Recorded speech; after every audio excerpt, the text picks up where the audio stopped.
वो विधवा थी, पर श्रृंगार ऐसा करके रखती थी कि पूछो मत। बिंदी के सिवाय सब कुछ लगाती थी।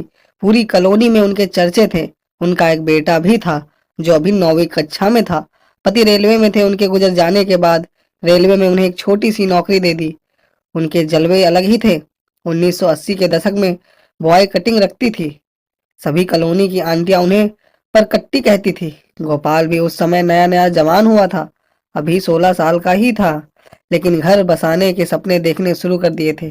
गोपाल का आधा दिन आईने के सामने गुजरता रहता और बाकी आधा परकट्टी आंटी की गली के चक्कर काटने में। गोपाल का नववयस्क मस्तिष्क इस मामले में काम नहीं करता था कि समाज क्या कहेगा। यदि उसके दिल की बात किसी को मालूम हो गई तो उसे किसी की परवाह नहीं थी। पर कट्टी आंटी को दिन में एक बार देखना उसका जुनून था। उस दिन बारिश अच्छी हुई थी। गोपाल स्कूल से लौट रहा था। साइकिल पर ख्वाबों में गुम उसे पता ही नहीं लगा कि अगले मोड़ पर कीचड़ की वजह से कितनी फिसलन थी। अगले ही क्षण जैसे ही वह अगले मोड़ पर मुड़ा, साइकिल फिसल गई और गोपाल नीचे।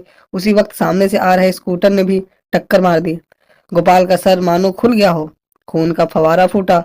गोपाल दर्द से ज्यादा इस घटना के झटके से स्तंभ था। वह गुम सा हो गया था। भीड़ में से कोई उसकी सहायता को आगे नहीं आ रहा था। खून लगातार बह रहा था। तभी एक जानी पहचानी आवाज गोपाल नाम पुकारती है। गोपाल की धुंधली हुई आंखें दृष्टि देखती हैं कि परकट्टी आंटी भीड़ को चीर पागलों की तरह दौड़ती हुई आ रही थी। परकट्टी आंटी ने गोपाल का सिर गोद में लेते ही उसका माथा जहां से खून बह रहा था उसे अपनी हथेली से दबा लिया। आंटी की रंगीन ड्रेस खून से लथपथ हो गई थी। आंटी चिल्ला रही थी, अरे कोई तो सहायता करो, यह मेरा बेटा है, कोई हॉस्पिटल ले चलो हमें। गोपाल को अभी तक याद है, एक 3 पहिया वाहन रुकता है, लोग उसमें उन दोनों को बैठाते हैं।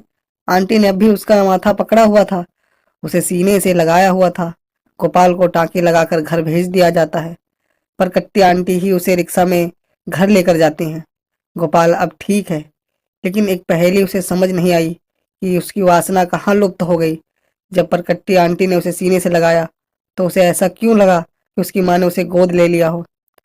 वात्सल्य की भावना कहाँ से आई, उसका दृष्टिकोण कैसे एक क्षण में बदल गया। क्यों अब माँ तत्व के शुद्ध भाव से परकट्टी आंटी को देखता था। 2017 आज गोपाल एक रिटायर्ड अफसर है।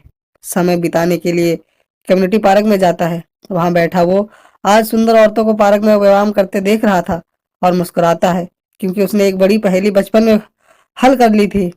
वो आज जानता है, मानता है, हर कोई लेख भी लिख चुका है कि महिलाओं का मूल भाव मातृत्व का है। वो चाहे कितनी भी अप्सरासी दिखे, दिल से हर महिला एक माँ है। वह माँ सिर्फ अपने बच्चे के लिए ही नहीं है, वो हर एक लाचार में अपनी औलाद को देखती है।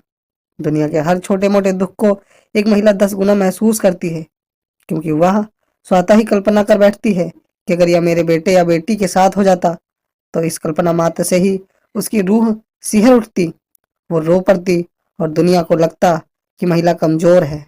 गोपाल मुस्कुराता है, मन ही मन कहता है कि हे विश्व के वृद्ध मर्दों, औरत दिल से कमजोर नहीं होती, वो तो बस माँ होती है। तो दोस्तों, छोटी सी स्टोरी कैसी लगी? अच्छी लगी हो तो लाइक करें, चैनल को सब्सक्राइब